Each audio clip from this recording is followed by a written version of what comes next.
do I think about during a show? This is a curious question. I love just looking around the stage and just looking at everybody. I look at Greg a lot. For some reason, drums and keyboards, there's a real connection. I used to love staring at Page when he used to play, and he used to get kind of very insecure because he'd kind of look at me and go, "Oh, why is he looking at me?" And this went on for years. And of course, if anybody does make a little mistake, I'm always on them because I don't know, it's just a kind of thing. I'm always looking at Luke, always looking at Bobby, Lee or Mike, always, take a little look. But funnily enough, the bass player, the person really rhythmically I'm closest to, I probably look at the least. Because to me, as long as that's happening, I don't really need to think about it. But yeah, I'm always looking over. Sometimes I try to take in as much of the show as possible. I look up at the screens and seeing what's going on there. And then all of a sudden, our LD makes a change and I see myself, but of course then we have a time thing and I have to look away. It's so weird. I look at the lights and then I look around at the audience. And sometimes it's amazing how many people you recognize. Fans that come night after night. They're just in a different place. But it's really cool, just kind of, I'm one of those players that I don't put my head down and play like I see a lot of musicians, a lot of drummers actually.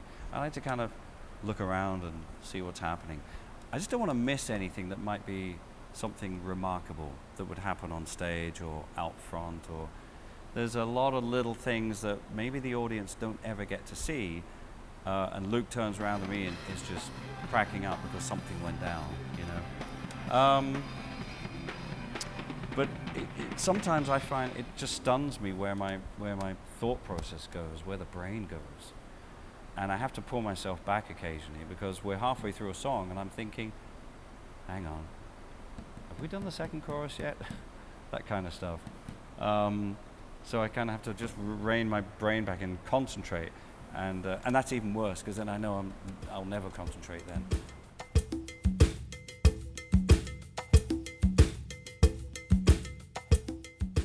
Over the years, as the band has played Africa, we've kind of approached it from a different perspective. And now what we do, we actually use a loop. So it's in a way more like the original, like the record, because it's the original record loop. But what I play is something a little bit different. And you'll see from that angle exactly what's going on.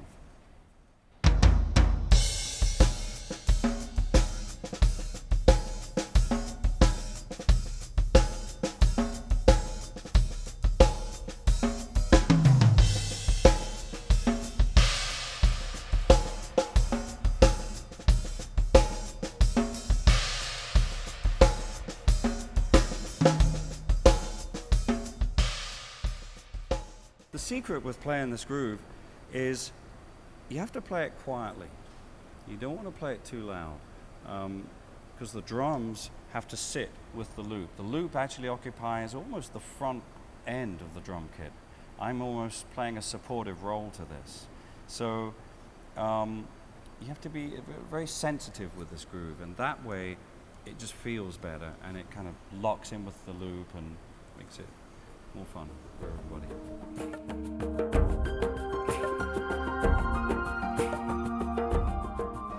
Another thing I want to actually demonstrate is bottom of your soul. And what's kind of cute about it is it's quite polyrhythmic, and it incorporates the octabands, the little snare, and the hi-hat. And one of my favorite grooves is anything that's in 6 or 3 or 9, but 6 especially, or 12, because it's all the same, really. It's just a lovely groove to play. I'm going to demonstrate it for you.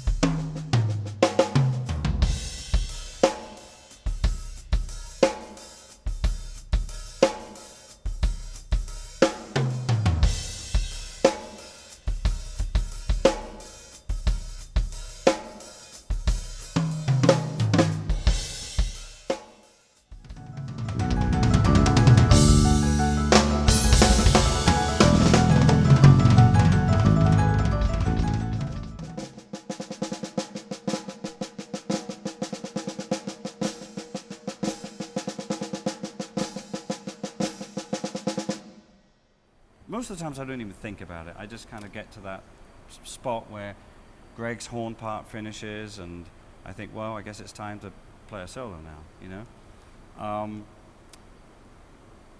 Other times I kind of have a plan. I think, okay, I know what I'm going to do. I'm going to start on the toms. I'm going to play kind of quite slowly, triplet form maybe.